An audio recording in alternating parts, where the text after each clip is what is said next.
केंद्रीय मंत्री ज्योतिरादित्य सिंधिया की मां राजमाता माधवी राजे सिंधिया का निधन हो गया। वह 75 साल की थी। पिछले 2 महीने से बीमार होने से दिल्ली एम्स में भर्ती थी। उन्होंने बुधवार सुबह अंतिम सांस ली। माधवी राजे के निधन से ज्योतिरादित्य सिंधिया अकेले हो गए। मां का साथ हमेशा हमेशा के लिए छूट गया।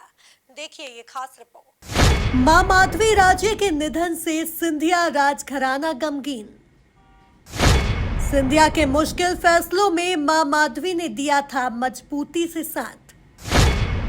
जब ज्योतिरादित्य कांग्रेस छोड़कर भाजपा में गए तब मां माधवी मजबूती से खड़ी रहीं। माधवराव सिंधिया के निधन के बाद महारानी माधवी ने ज्योतिरादित्य का बढ़ाया था हौसला।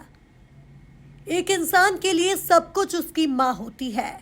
मां का साथ छूटते ही इंसान अकेला पड़ जाता है। ऐसे ही घड़ी से गुजर रहे केंद्रीय मंत्री ज्योतिरादित्य सिंधिया ग्वालियर राजघराने की महारानी और ज्योतिरादित्य सिंधिया की माता माधवी राजे सिंधिया ने दुनिया को अलविदा कह दिया।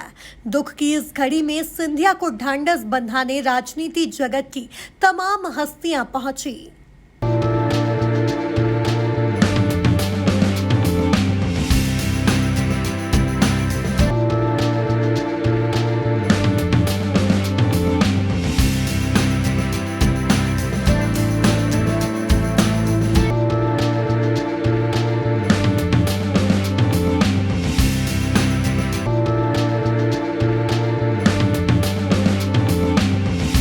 ज्योतिरादित्य सिंधिया के राजनीतिक जीवन में माधवी राजे हमेशा साई की तरह साथ रही।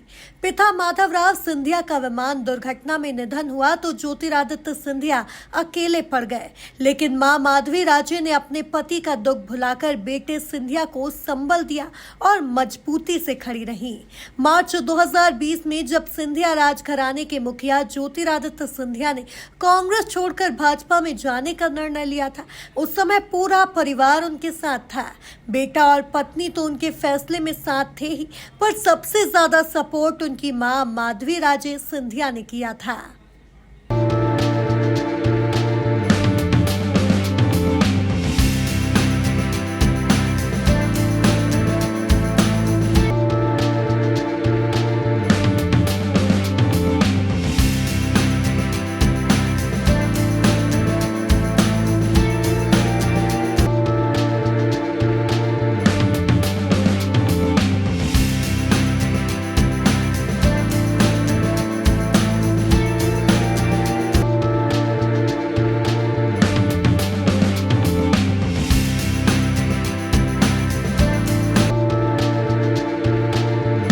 ज्योतिरादित्य कांग्रेस में पिता की विरासत छोड़कर जाने में संकोच कर रहे थे।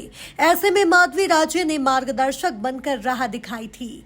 इसके बाद ही ज्योतिरादित्य ने अपनी दादी विजया राजे सिंधिया की तरह बड़ा कदम उठाया था और भाजपा में शामिल हो गए। माधवी राजे सिंधिया की पार्थिव देह कल ग्वालियर लाई जाएगी, जहां उनका अंतिम संस्कार किया जाएगा। Bureau report, MP news, Gwalior.